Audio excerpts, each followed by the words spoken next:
Hello friends, good evening. Welcome to my channel. आज मु जाइଥିଲି ଶିଶିର ସରସ ମେଳା।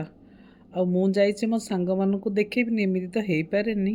ସେଥିପାଇଁ ମୁଁ ଦେଖେଇ ଦେଉଛି ସବୁ ଷ୍ଟେଟ୍ର ବହୁତ ତାଙ୍କର ହ୍ୟାଣ୍ଡିକ୍ରାଫ୍ଟ ଜିନିଷ ଗୁଡ଼ାକ ଡିସପ୍ଲେ କରିଥିଲେ।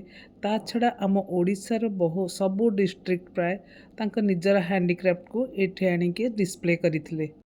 ଏଟା ଦେଖନ୍ତୁ ଆମ ଓଡ଼ିଶାର केमिति आनिकी केते सुंदर सुंदर ब्रास रो सब डिस्प्ले करिसंती। देखंतु प्राइस सब रिजनेबल थिला। ए ब्रास गुडी को शो पीस गुडा बहुत सुंदर। ता छड़ा ये बांबूरो भी थिला आपनकर बहुत सुंदर है। आउ से एग्जीबिशन फील्ड एकदम सेंटर रे ओरमास रो गोटे एटा डिस्प्ले करा जायतला। सेटा भी लाइटिंग है कि बहुत सुंदर देखाओ। ता छड़ा देखंतु बहुत स्टॉल भी लगी सबू स्टेट रो। एटा भी बांबूरो बना है। एटा भी बहुत सुंदर थिला।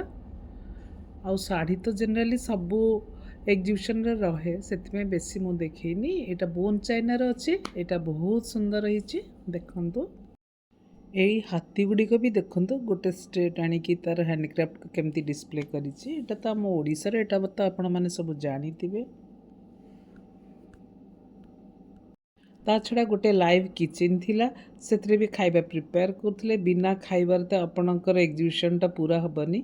खाइबार बहुत सारा स्टॉल थिला, सबु जगार प्राय आसीथिले। ता छड़ा एठी किछि वॉल हैंगिंग गुड़ा भी पेंटिंग करा जायकि डिस्प्ले करा हेथिला।